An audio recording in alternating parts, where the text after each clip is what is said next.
Welcome to Primetime, everybody. I'm your host, Hunter Chamis. I'm joined by my co-host, Chad and Kerri. How's it going, guys? Going good. How are you?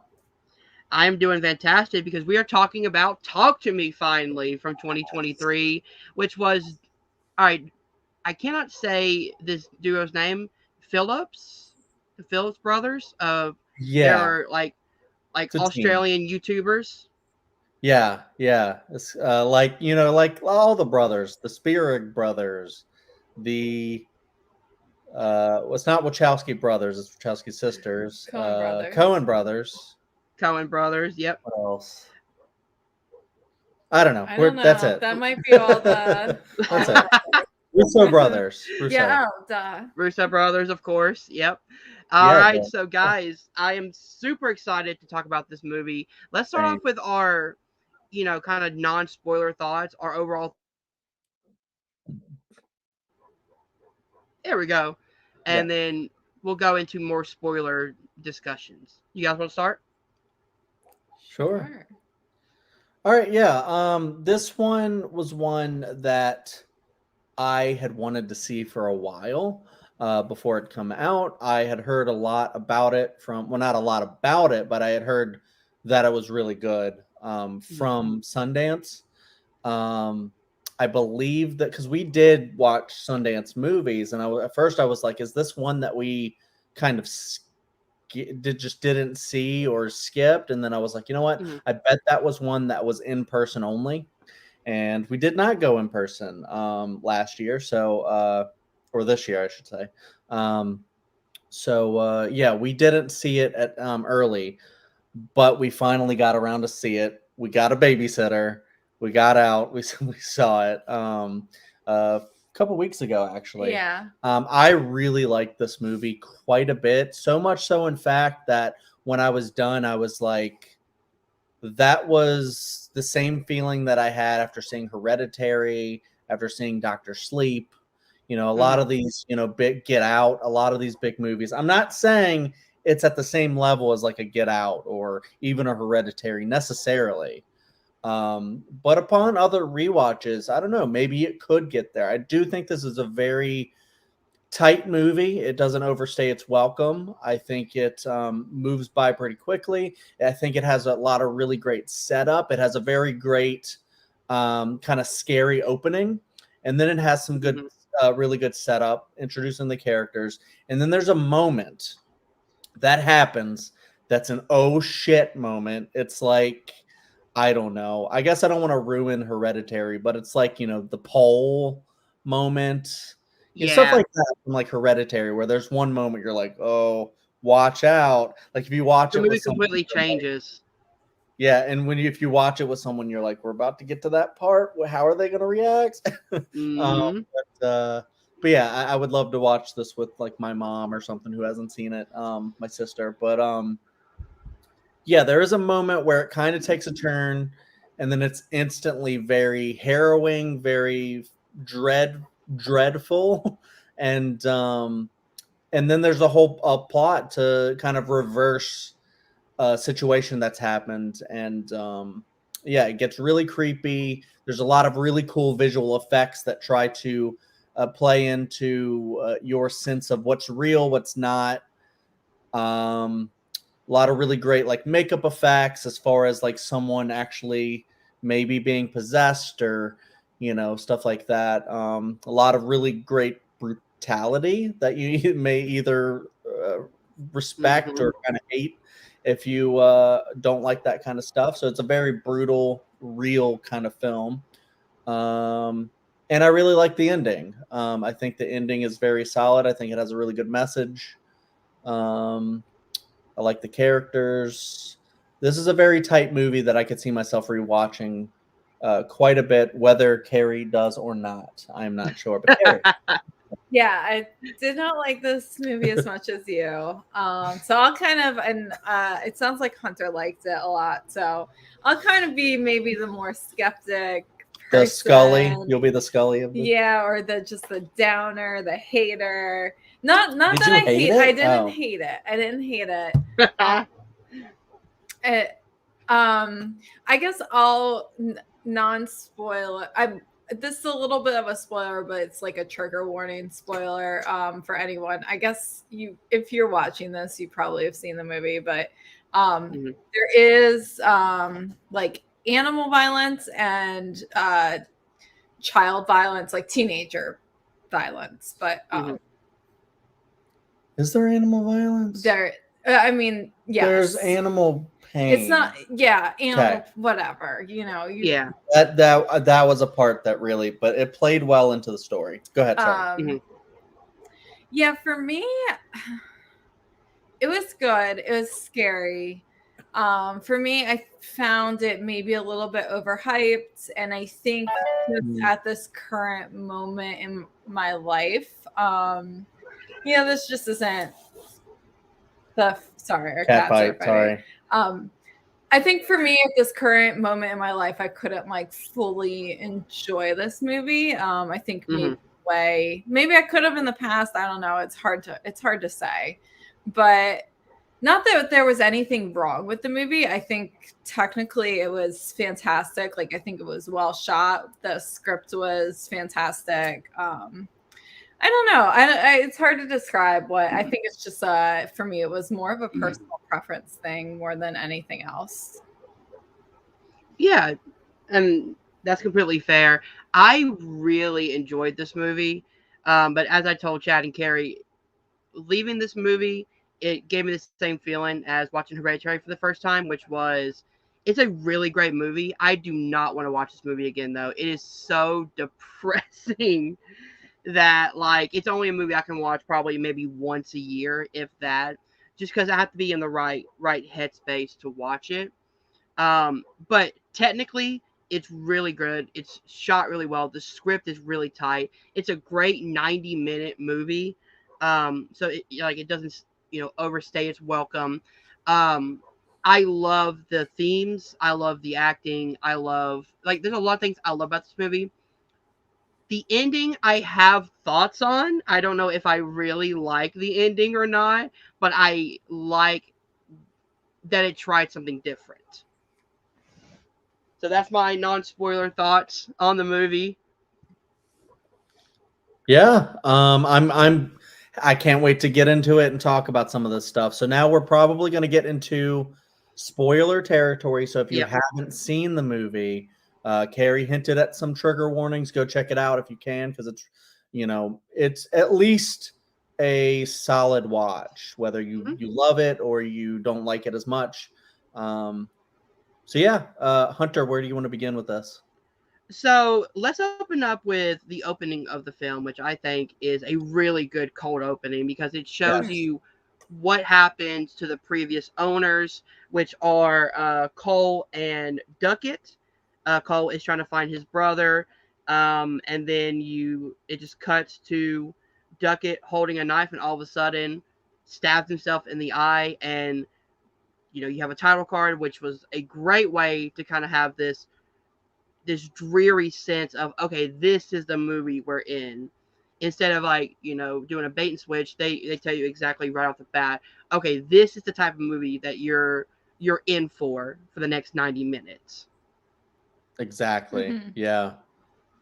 It is a very rough opening, but it's really like cool, and it tells you right from the get-go what type of movie this is.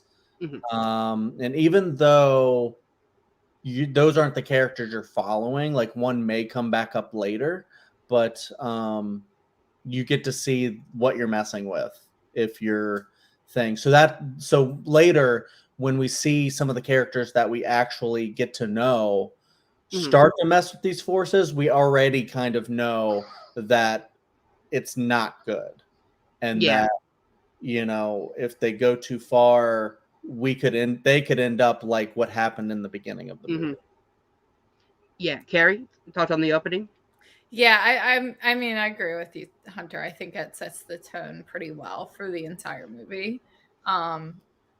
Yeah, and then also nice and scary. Yeah. Opens like a song. It's like at a party. Yeah. And party ends pretty quick. I do think it gives off like not just the tone, but like the overall vibe of the movie pretty well. Like, we're dealing with teenagers slash very young adults. Mhm. You know, kind of more of a party atmosphere throughout Party the kind of movie. drug kind of Well, vibe. We'll get how? to it. Yeah, okay. We had the same Yeah. thought, like overall summary of the Basically, movie. overall, we said this is just a fantastic drug commercial, anti-drug Anti-drug commercial. It really is like a Dare commercial back in school. Yeah, right? it is. Yep. No, but like I actually love how they kind of, and this is kind of going, in jumbled order, but like how they treat the hand almost like a drug addiction, where it's Yeah. like that first hit that Mia has, which is our lead, she has that rush of like, this feels amazing. I want to keep doing it. And it just Oh kind of yeah. spirals down It's to like the point where there's like an entire party dedicated to the hand.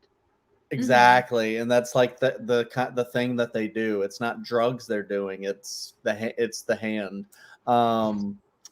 Getting high on the hand. But yeah, and the also in the beginning, because you had the kid that we follow with his kind of like, I don't know if he was like a shitty friend, but kind of just one of those friends that'll like make fun of you and stuff if you don't do what they're doing or whatever. But Oh yeah, the peer pressure. he's offering him like drugs and stuff, Mhm. and he's like, nah. It's literally an anti-drug commercial where he's like, It nah, it's really not is. me. It's not me. I don't do that. I respect my body, kind of a Yeah, deal. yeah, definitely. And then he gets in the So car with the sister, and they have fun until they don't. they're singing Chandelier by Sia in the Yeah. car. Oh, which is a great choice because I Oh, love that song. so funny. So yes, we open up and we see Mia and it's the second anniversary of her mother's Ria's death. We still, I don't know if they really explained what happened to her mother, like if it was an accident, if it was a suicide, if it was something else, I because thought they went they into give. it very clearly that it was a Yeah, I think they suicide pretty clearly, because Oh, did they? yeah, her dad like comes in and like I think it was like, she at the beginning of the movie is, thinks, oh, it has to be an accident. My mom would never leave me, but it's kind of implied that maybe there was a suicide. And then, yeah, I think her dad sits her down as like The actual suicide note. it's very interesting because we jump into this story when Mia and her dad are both in the midst of like hard grief. Like this kind of just happened not that long ago. She can't even be at home. She's hanging out with her friends, staying at their place. Yeah. Her dad can't really even talk about what happened. So it's not until later in the film that he comes up and he's like, I should have told you, but your mother did this to herself, and it's a tragedy and stuff like that, but she was That was a great scene, yeah, by the way. It was heartbreaking. and it makes total sense that at first he couldn't be able to talk about it. Like I think if you have someone in your life that is going through something like that and they end up harming themselves so much that they're no longer around, I feel like it would just be so shocking that you wouldn't even be able to talk about it for a while, and it would just be like really raw. And I think especially as a parent wanting to protect your child True. from that. Yeah. Yeah. Because her father, like Mia's father, even tells her, he goes, I didn't want you to blame yourself. Yeah. Which Yeah. is something that like a lot of us can't really help, just because it's embedded. If something bad happens, then it's automatically someone else's fault. Because you're looking to place blame, and if you can't find it, you immediately put it on yourself. Yeah, and so like when they start to do the drug seances, Yes. with the hands, talk to me, let me in. Mhm. Is it let me in or I let you in? I let you in. And then when we get all the really fun party stuff, and you're as a viewer, you're almost like, man, that actually kind of looks like fun what they're doing. It's scary as hell, but I don't know, they're making it kind of look That's the fun. drug PSA. I wouldn't Always do make it it, look but fun. they're making it kind of look fun until it takes the turn. But like when it Mhm. takes the turn, you can really see like her desperation for answers to talk to her mom again because she probably left her so quickly Yeah. that she would do anything, even to risk the safety of her friend, um, to talk to her. And that's the thing, like, I actually love that they gave us characters that you wanted to root for, and like, and they actually showed the relationship between like Mia and Riley, and Mia and her friends and things like that. Especially the scene where Riley and Mia are driving home and they hit the kangaroo in the Mm-hmm. road, which is the implied animal violence you guys Yes. were mentioning early on. But I like how they kind of used that of like, we have to put it out of its misery because it's hurt, it's in pain, and they used that whole message through the entire movie to the point where, spoiler alert, again, we're in the spoilers, when Riley gets possessed, then Mia has to come to the conflict of, should I put him out of his misery because I've seen what he's going through. Yeah. Yeah. And like I said, yeah, the kangaroo plays in, and how I make myself less upset about the kangaroo imagery, because I was upset. Like I Mm-hmm. was like, if it shows them like running over this kangaroo in very brutal graphic Yeah. detail, I probably would have liked the movie way less than I do. Mm-hmm. Yeah, I just think that would have been very tasteless.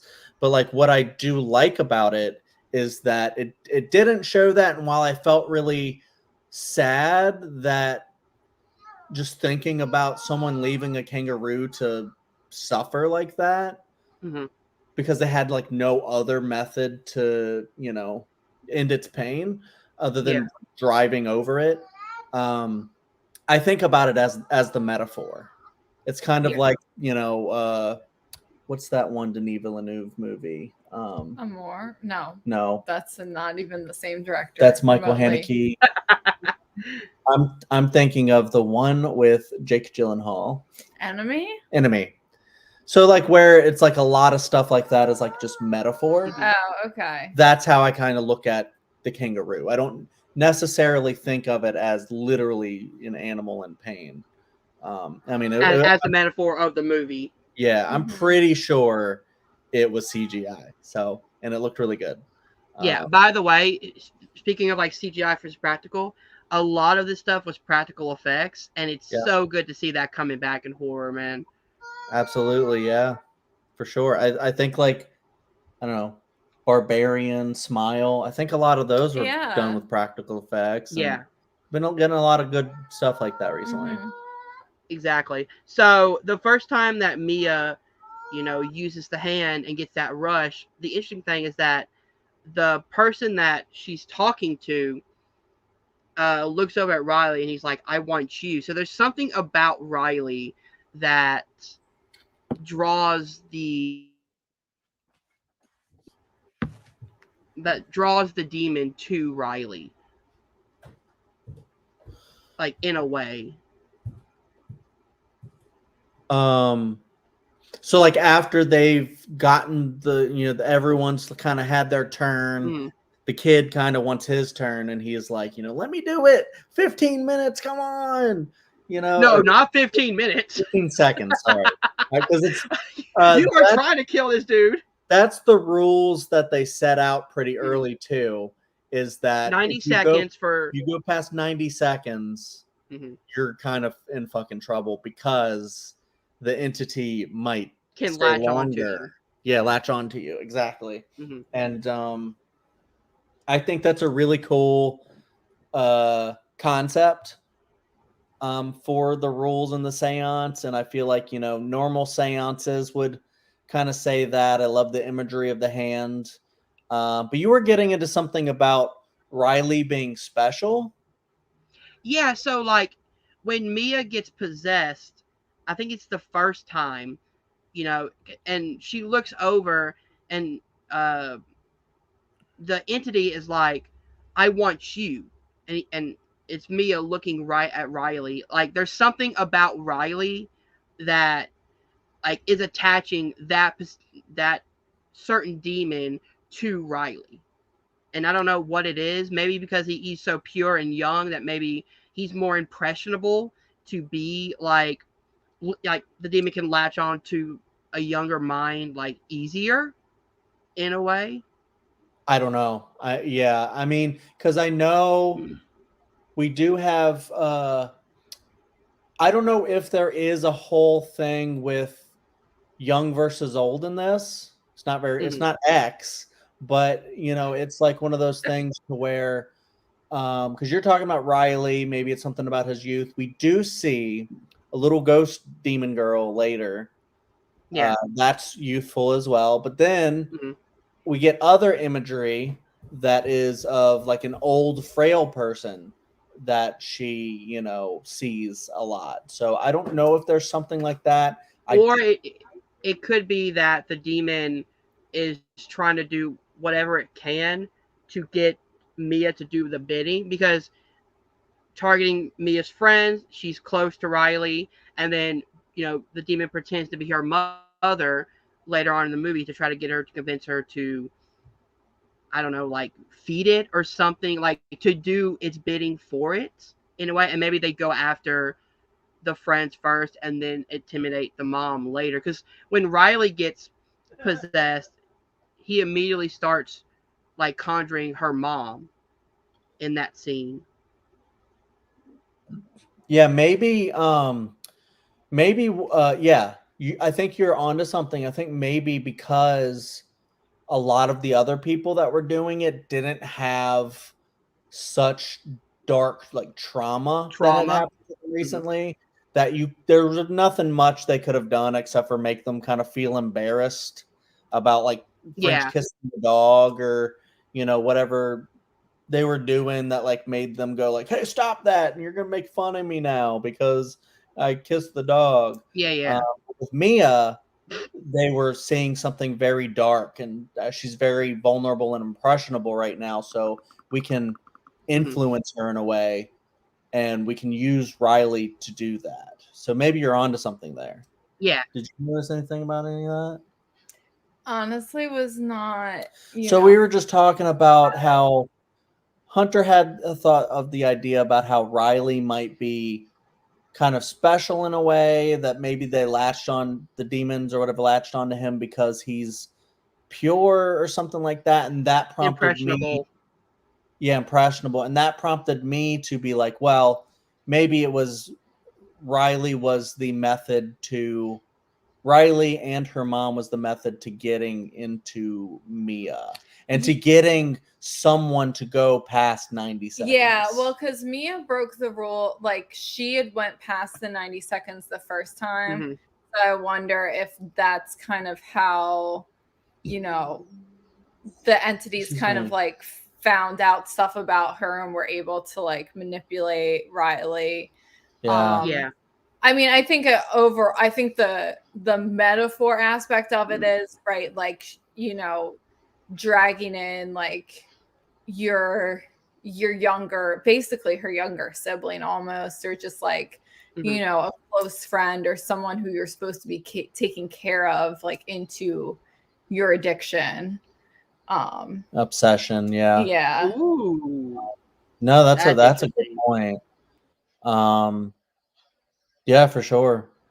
So Yeah. yes, I mean that happens, and that is the big scene that we were talking about. That's like the pole in Hereditary, where Mm. it's all fun and Yeah. games until it's not. And what happens is, the demons or ghosts or whatever, they end up fully engulfing Riley and end up like smashing his freaking head into stuff, and Oh, it's very so brutal. disturbing. It's very hard to watch, but it's also maybe one of the best like horror scenes in a while. Yes. It's like really up there because it's so dreadful and so creepy and And the causes great such. thing about it is that there's no build up to it either. Mm-hmm. It Yeah, just I mean, happens. there's just the buildup of everybody's having fun. You know, this is a horror movie, so you know something's gonna Mm-hmm. happen. But when it happens, it goes from fun, fun to like a complete 180, like holy shit. Mm-hmm. Okay, now we're in it. Oh yeah, um, that there's a lot of moments in this movie that like had me like gasping like out loud, and Mhm. that's almost never happens in horror films. So yeah. big ups for that. And All right. immediately I just wanted to I just was upset because I liked that Riley character. He seemed like a Mm-hmm. really good kid, and obviously nobody deserves something like that. But like Riley, I was just like, man, I hope this kid's not dead. Yeah, and I still don't know if he's dead or not. I don't think he is. I think it kind of like showed that he wasn't. Yeah. That he walked away with his family at the end, Yeah. and he But was I don't know healed. if that was Mia's like just seeing that in like the void, or if that That's was possible. That's possible. At the end, we get maybe a little bit of a hint that Riley's alive and well with his family, but because she I also sees her dad too at the yeah, end. but I think he's also dead at that point. So she sees him dead, but she sees the family living. I think they use a neat Okay. visual style to kind of show that, but I've Hmm. only seen it once. I could be wrong. Yeah.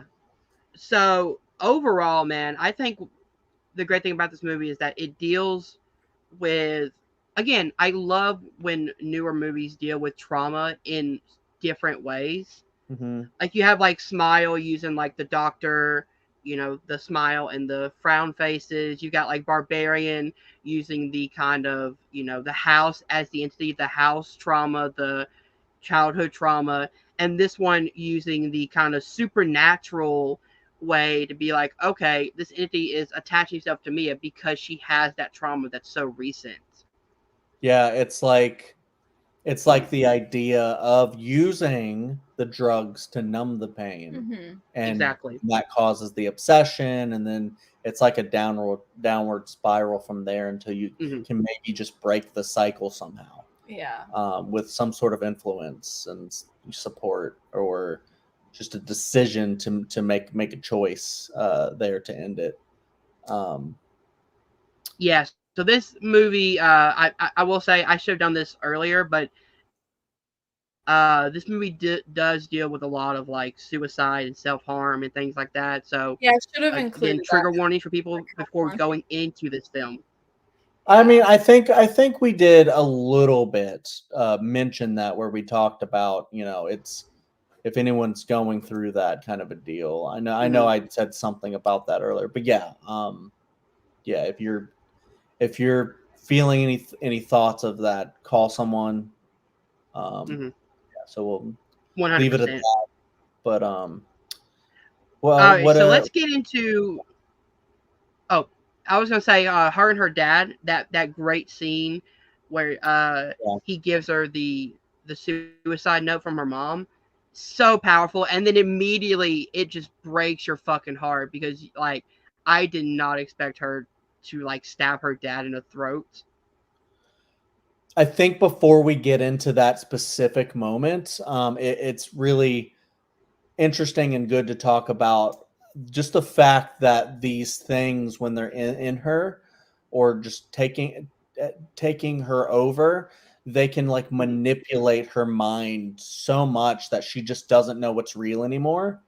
So Yeah. that's how she ends up, and what's going to happen. You kind of see it coming. You're like, oh no, they're like planting these seeds, like gaslighting her to be like, your dad wants to harm you. Hmm. You need to defend yourself. Your dad did this to your mom. He's evil. Um, He's not your dad. yeah, and that's such a rough moment because you're right. The scene where he comes clean to her about like just telling her the truth and Hmm. trying to relate to her and grieve with her, and just be like, together, we can get through this kind of a deal. But I have to be honest with you, and you have to accept this about your mom. She wasn't well, kind of a deal. And then, of course, we get the crazy, scary influence, and then the accidental stabbing. That was rough. Any Kerri? thoughts on that whole Yeah, I all that mean, stuff?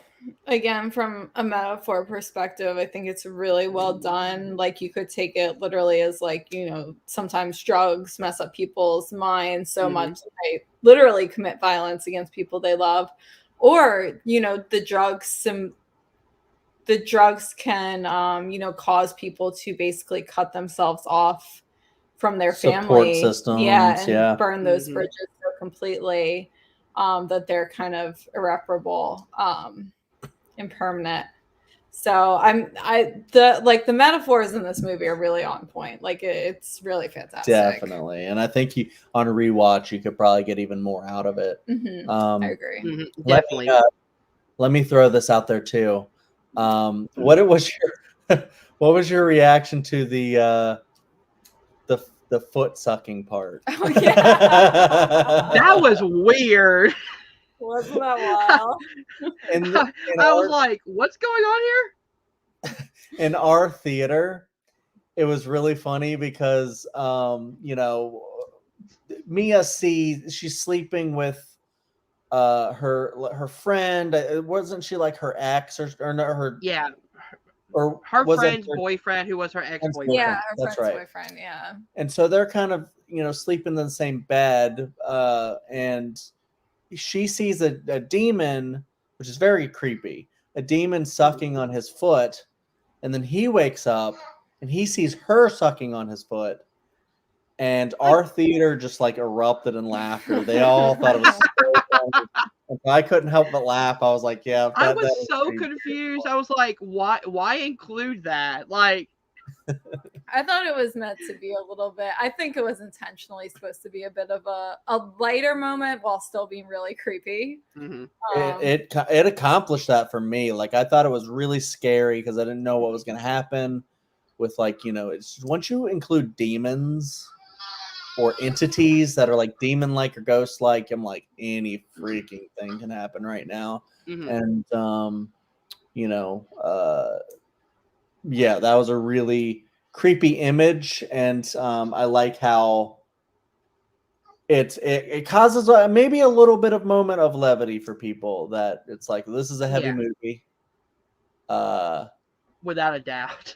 So you need something that would kind of like tie into the movie, but also be kind of lighter, in a way. Yeah, and I really think still creepy though. Yeah, it's still really very creepy. Yeah, very creepy. So then we have the scene in the hospital with Riley. Like, Riley wakes up and then again tries to bash his head against the hospital wall, and you see the blood going down the drain. I think the imagery of that is incredibly well done. Yeah, when he like wakes up, sees her, and then you're hoping for this moment where he's like, what happened? What happened? Like, I'm sorry, but there was an accident. Nope, he immediately just like laughs a really evil laugh and starts trying to kill himself again, and holy shit. You're just like, this is not gonna, it's so creepy, and you're like, this is not gonna end well for this kid. Holy shit. Kerri? I'll say once again, from a metaphor perspective, it's very well done, right? Because this is what happens to people in addiction. You can almost die, but that the physical addiction part of it makes you want to just go back again to the drug or the alcohol or whatever the substance is. And I really liked as well when they do go back to the brother from the beginning, Cole, and he says, like, look, it gets, if he is able to outlast it long enough, it'll be better, it'll be fine. And Yeah, I thought, and but Mia doesn't really believe that. You know, she's got the entity telling her like no, you need to put him out of his misery. He's trapped here forever. He's always going to be like this. Oh man.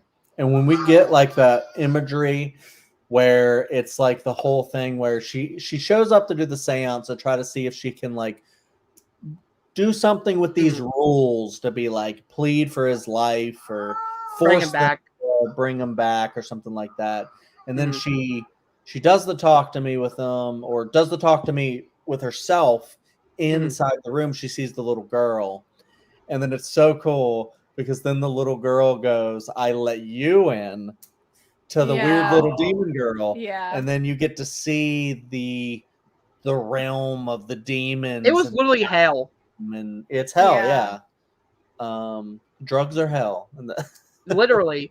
And then the great thing is that she turns around and sees the injured kangaroo like on the hospital floor. And you're like, oh, it came back. Like now that's where it clicks to her, like, oh, I have to put him out of his misery because that's what he told me to do to the animal. Yeah, and that's another reason why I'm like, you know, metaphor for the kangaroo. Wasn't a real kangaroo at all. The whole movie. It was a hallucination. Yeah. So, Kerri, I do have a question for you. Since we're in this kind of spoiler territory now, what were some of the scenes that like made you hold back from like really like loving this film in some ways? I don't know. I think you hit it pretty well on the head in that it just is kind of a depressing movie. I think the subject matter, you know, the things that actually happen in the movie, it's depressing. You know, you're seeing a bunch of young people who are very severely hurting themselves and in pain.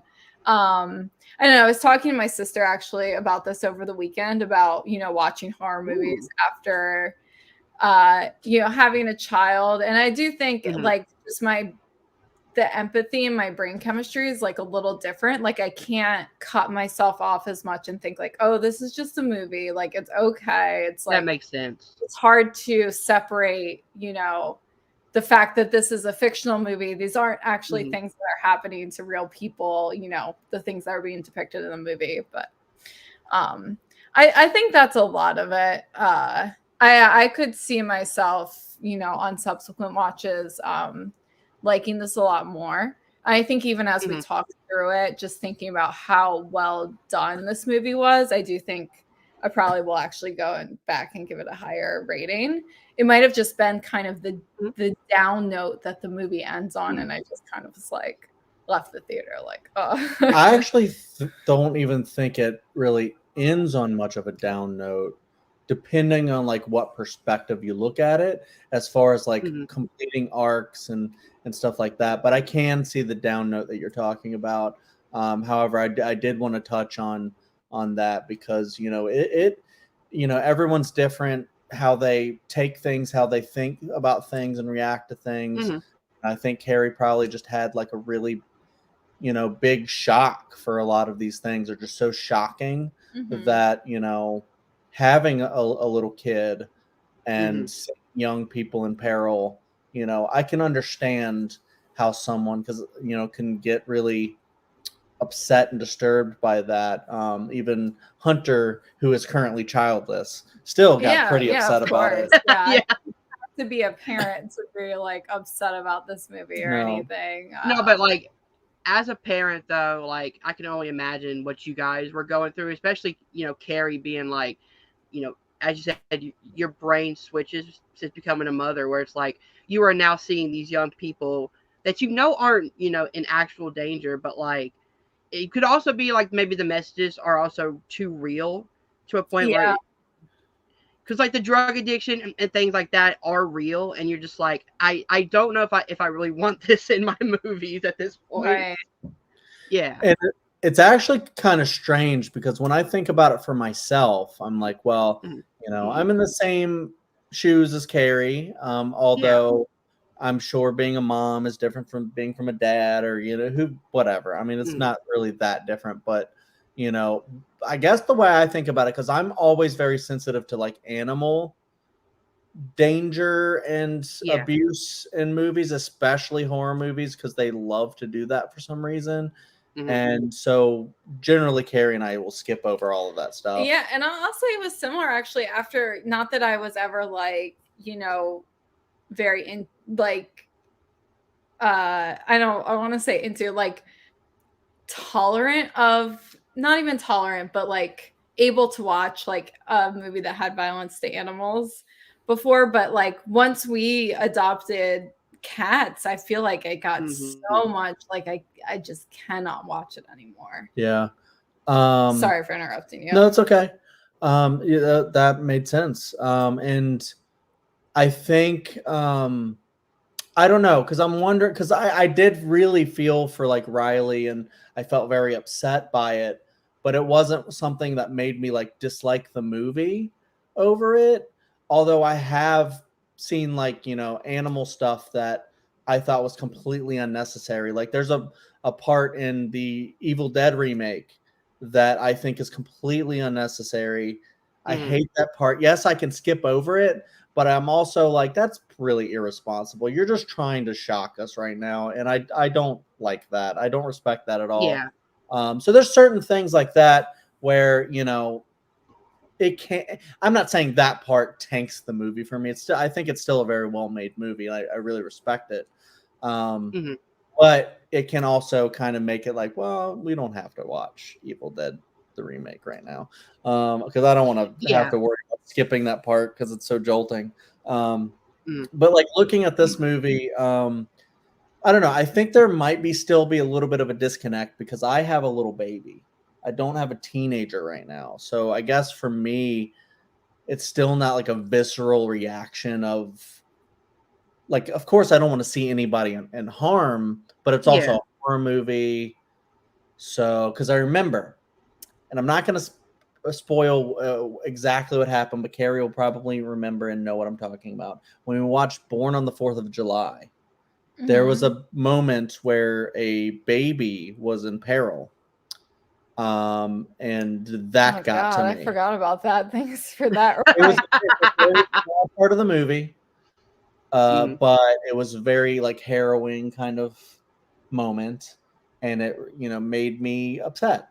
And I was like, yep, okay, I'm getting there where it's like, I'm affected by like babies in trouble and stuff because I have a little baby right now.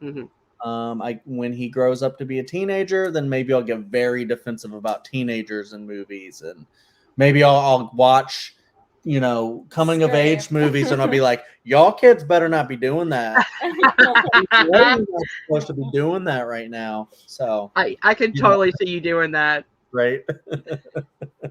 No, like that's an interesting thing is like watching horror movies with no kids of my own. I can be like, oh, this, I can look at it as a movie and be like, oh, the script is great, blah blah blah. But like, seeing it from someone who are parents and seeing like how you guys have slightly different opinions on it, but like it's still like I understand where both you guys are coming from. Yeah, and it is kind of like a balance where you gotta you're being like, I'm a subjective human being. I'm a human being with a subjective opinion and a lot of emotions. And I'm watching this and it's really affecting me. Maybe not in a good way, maybe in a good way. And then you're like, well, objectively, I can see that the movie is very well made, and I see all the messaging. Like Kerri's been all over the messaging of the movie. Oh yeah.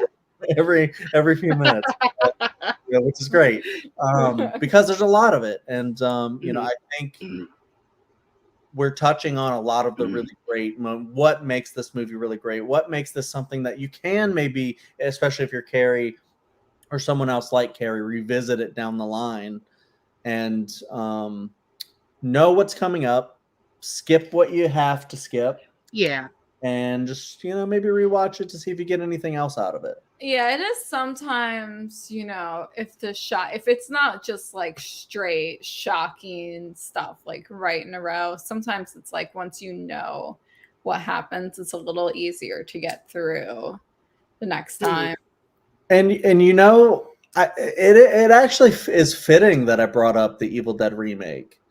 And any of like most of the Evil, even the original Evil Dead, is like one of those things to where Riley gets possessed, kind of, and then he's hurting himself. That's exactly what happens to these people in the Evil Dead movies, and that's what Yeah. makes them so really creepy, because these are like normal kids.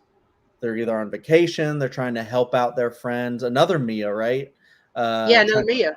Yeah. help their friends with Yep. an Drug addiction, addiction. right? Yeah. And they end up all harming themselves, especially like when it's like, the girl cuts off her arm, and it's so creepy. So yeah, there's a lot of Yeah. really great parts and similarities between these two movies with that one, actually. I actually like how like come on. There we go. I'm back. But I actually like how this is done by like, YouTubers, like someone who like, start out on this platform and, you know, I like seeing new directors come in and like show their vision, especially in horror, because that horror is a genre where you can do a lot of different storytelling motifs in a different way. Like talking about trauma, and there's like 4 different movies that do it 4 different ways, Yeah. and they're all unique to each other. Yeah, and yeah, it's very impressive. I haven't seen anything else they've done. They're like Australian filmmakers. Yeah, I haven't seen Australian anything. filmmakers. I haven't seen anything else they've done, but it's interesting you bring up the YouTube. I was looking at because there's an article about it in Fangoria, and I didn't read through the whole thing, but they are kind of like a hit the ground running kind of filmmakers that you don't know much about, and they this is their debut, right? Yes, this is their debut film. And I think that's why I liken it so much to like Hereditary, because that was a Mm-hmm. phenomenal debut from Ari And Aster. that's another movie where it's like Ari Aster made his name with Hereditary. These guys are making their name with this film. Absolutely, 100% with that, because this is such a not only just a competent film, it's just there's so much going for it with the messaging. It's just so well shot. The performances are fantastic. You feel for all these characters because they're nailing it. And like the writing of the characters are so realistic that you can find something to attach yourself to every one of these characters. Yep. Yeah. Like the older protective sister, the mom who's like, "What? I thought y'all were just having a party. Now my kid's in the hospital. What the hell's going on?" That was a funny scene though, where she's like, keep this door open, no fucking. she's like, no drugs either. They're like, Mom, leave. She's going around to each kid like, "Yeah, what time's the party?" I don't know What time's the party? No, it's You're okay. good. Your sister told me. I already know. What time's the party? Yeah. It's really great. Overprotective parents, I love it. But should we get to the ending of this film? I was just about to say the same thing. Whoa! Did we get to the ending? Did we just become best friends? Yeah, we did. So the ending of this film, I don't know how I feel about it. Like, I can see people loving it. To me, I wanted more of a happier ending, but I know this is not the movie where that could be possible. We don't get your Hollywood ending in the horror No, movie. we don't. I wanted I wanted a more satisfying ending, I'll say, to the film Eden Lake, and I didn't get it. I'll say. Oh yeah. I don't want to be very specific about what happens in that movie, but sometimes you don't get the ending that you might have like wanted to ease your dread and pain, but you're like, oh god, but that was probably the right ending. Damn you. This ending reminded me so much of Hereditary, because it's somebody having to accept their fate and become a part of something that they didn't want to be a part of to begin with. Absolutely. And I think you can actually see this movie or this ending in different ways. and Mhm. it's the correct ending in your head, whichever one you say, because basically Mia takes Riley and she's heading with him in a wheelchair to the highway, and Mhm. you're like, oh no, the demons are going to make her kill Riley right now to end his suffering, but we don't like. There's probably a road back for him, kind of a deal. They're just trying to manipulate Yeah. her to Yeah. do something really bad, and make it even worse. But then you can see how she's conflicted about this, and even though she couldn't stop herself from harming her dad, um, you could see her deciding not to kill Riley and to save him instead, maybe sacrifice herself. Is And that then what you have, happens? Because like, there's a jump in there. I didn't see what happened. Is it that she jumped in front of the car instead of throwing Riley out? Yeah, but you don't really actually see it. You're right. and you have the sister coming at the Yeah. same So did time. the sister push her, or did she jump? Ooh. Yeah. I think you That's could leave it up to. that's what I was referring to when I said if Mhm. you say that the sister pushed Mia, I think you're correct. If you Mhm. say that Mia jumped, I think you're correct, because I think that was both of their intentions. I think Mhm. Mia's intention was to sacrifice herself to complete her arc of her mother sacrificed herself for selfish reasons, and Mia sacrificed herself for selfless reasons Yeah. to save Riley. I don't really agree with that. And then, okay, we'll get to it in a second. Okay. I just want to say, Yeah. elsewise, if you say that Mia's Riley's sister pushed her, then that also completes her arc of at first she gave responsibility of Riley Mhm. to Mia and let something bad happen to her little brother. And then she pushed Mia and saved her little brother, completing her circle. Mhm. So I Her think story either arc. way is fine. We end up with the same result. Riley's fine, and Mia is unfortunately deceased. Kerri, what were you Yeah, thinking? I don't really agree with the framing of her mother's death as like Selfish. I don't selfish. mean to be. I know that's like harsh wording to say that like it was selfish, because I'm acknowledging that she was in pain, and Mhm. if someone takes their own life because they're in pain, they have some sort of like mental, you know, hurdle that they can't get past. They need a support system. They need help. I am not Mhm. trying to demonize and belittle her mom and what her mom went through, but that's how I kind of see it, as she took her life, which was a selfish act in that she took herself away from, like, she didn't, you know, she didn't try to seek help further before taking her own life, and she also took herself away from her husband and her daughter. And I'm not saying it's her fault. I'm saying that that act ended up, you know, You could also see it like this in a way where it's. I'm trying to save you here, bro. No, yeah, but it's like Mia's mom took herself from her daughter, and you could see um, Mia wanting to jump in front of the car to spare, her friend losing a brother and her adopted mom yeah. losing a son. Yeah, exactly. Yeah. She didn't want the family to go through what she went through. She's Mhm. preventing more loss. Yeah. I mean, that's essentially what I was getting to. But I mean, Carrie's right that like even though I think it's a very poetic thing what I said, framing it as her mom was Mhm. being selfish is, I think, the incorrect one, because that's very dismissive. And I wasn't trying to say that. specifically. Yeah. If that makes sense. Yeah. Hmm.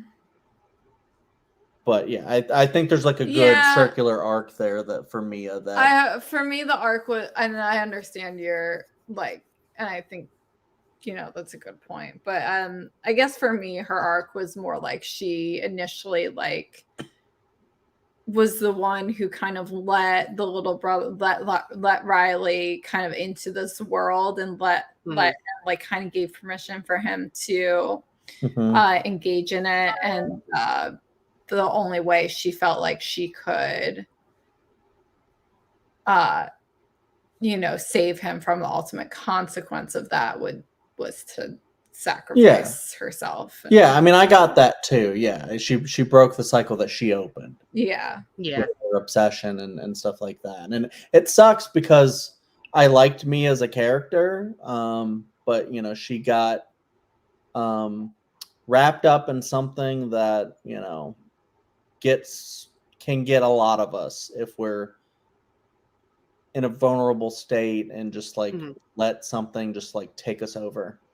Well, and something that, from, initially looks fun and seems fun. Yeah. And, everyone's like, oh, it's safe if you only do it for this amount of time. And but it's very easy, obviously, to go past that time. Oh, yeah. Yeah, exactly. Great point. Mm-hmm. But yeah, that's essentially, I was just going to say that's essentially why I think this movie is so cool, because like even the ending just like can cause so much discussion, and it's ambiguous in a certain way, and then we get into, of course, the aftermath of the highway thing, which is also a very harrowing, crazy scene too, because you're like, wow, what just happened? You should going to cause like a pile up, and then we get to see her, in her Patrick Swayze moment where she's like, I'm a ghost. And, we don't get to see her learning to push a coin or anything like that. But, she like we alluded to earlier, she sees her dad and she's kind of like trying to catch up with him. And then through like a veil, it's kind of blurry, we see the family gathering their things. Riley's all right. They're like, let's go have fun, or let's go live happy lives. And, you just know that she's kind of moved on, and she's got coming to terms with that. And then maybe we visit her again in the sequel, or maybe because it ends with her being the talk to me entity that these other people who are doing the thing see, maybe we'll get to follow another group in a sequel or something like that have I would actually like to see a story about like maybe Riley feels guilty about putting Mia in that situation, and now it's Riley trying to save Mia from this kind of void, like trying to save her soul or in some way. I don't want to crush your guys' hopes for the sequel, but apparently the sequel is a prequel. No, they're making a prequel, but they're also making a sequel. Oh, it's both. Okay, so all right, apparently they're ambitious as hell. These guys. Well, I'm actually okay with that, because ignore me then. I could see it. I'm sorry about that. No, you're good. I appreciate the correction. I could see it going like in sort of an Insidious 2 kind of way, where it's like it's another story, but then it like links up, somehow. Or like X, Pearl, and then Maxine, where it's like a regular movie, the prequel, and then the sequel. They might be taking they might be taking some influence. A24 loves doing that. Well, because apparently the prequel's already been shot, and so I have the thing right here. It says in August 2023, Danny and Michael Fillu revealed that they've already completed principal photography on a prequel film with the story exploring Duckett's backstory, which leads into the character's introduction to the original movie. And it says it's done through screen life storytelling through mobile phones and social media, which is going to be amazing. So it's almost like searching. Yeah. like searching or missing too. Yeah. And they Um, said later that month, A24 announced that a sequel titled Talk to Me was in development, with the studio releasing the official logo at the same time, and that they're both returning for the sequel and the prequel. I wonder if the sequel is going to be called "I Let You In." I think it's just called Talk to Me Ah, with a 2 in the middle. okay. I thought that would have been cool. I Let You In 2025. That would be cool. But All right. So overall, I really enjoyed this movie, but like Hereditary, it's a movie that like I have to be in the mood to watch something this depressing. Yeah. yeah, It's a rough one. yeah, it is. But it's, I don't know. Even with Hereditary, it's one that like, even if there's a movie that's kind of rough, and I know that there's going to be some like crazy dread-inducing, sequences and stuff like that. Because Hereditary tackles, we haven't really covered Hereditary that We need to. depth in here. I Yeah. think we said we were gonna rewatch Hereditary and Midsummer Yeah. and do a dual review. We'll We definitely need do to that. do that. And maybe Bo is Afraid. I think Maybe. we were gonna maybe cover all three. If I want to watch Sorry. that one. No, but what I was saying Force is ourselves. Hereditary is even has a lot of like really kind of depressing imagery, but messaging and stuff like that. But it's, for me, if a movie is so like well shot, well crafted, I appreciate the art so much that I'm just like, I really want to watch that again. And The Invisible Man too. It's another pretty depressing one. It has a happier ending. Yeah. But To be fair, like the movie that like I do that with is Midsommar. Like it's a depressing ass movie, but the visuals of like, the Midsummer Festival and like how bright and like lit it is, like the world they create, I always want to go back to, even though I know I'm gonna be fucking depressed at the end of that movie. Yeah, I mean, that's Hereditary for me. I think also because Hereditary is shorter than Midsommar. The Midsommar's not one I'm like, Kerri, let's sit down and just watch Midsommar every week or something like that. Hereditary, I'm like, I can fit that in if I need to, for like trivia or fun. Like turn off all the lights and watch Hereditary. We're definitely gonna have to do like a double feature of At like least, Hereditary and Midsummer back to back.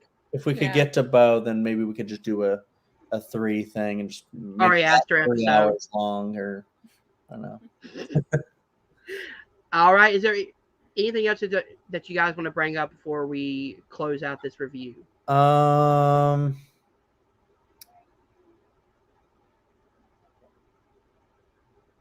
There was one thing I was wondering if I wanted to bring it up, but I think I'll let it be. This was a really, really great movie. I think this is gonna be in like my top 10 of 2023. I imagine. It could be for me as well. And I don't think this would end up in like a top 10 of all time horror movies or anything like that. No. But definitely probably going to be in the top 10 of the 2020s, unless we just get flooded with phenomenal horror movies. Dude, 2022 and 2023 are like some of the best years of horror we've had in a very long time. Yeah, especially 2022. But yeah. Kerri, anything else you want to bring up? No. All right, guys. So that is the end of this episode. If you did enjoy this, please hit that like button, subscribe to Nerd Entertainment Network down below. Thank you guys for watching. See you guys soon.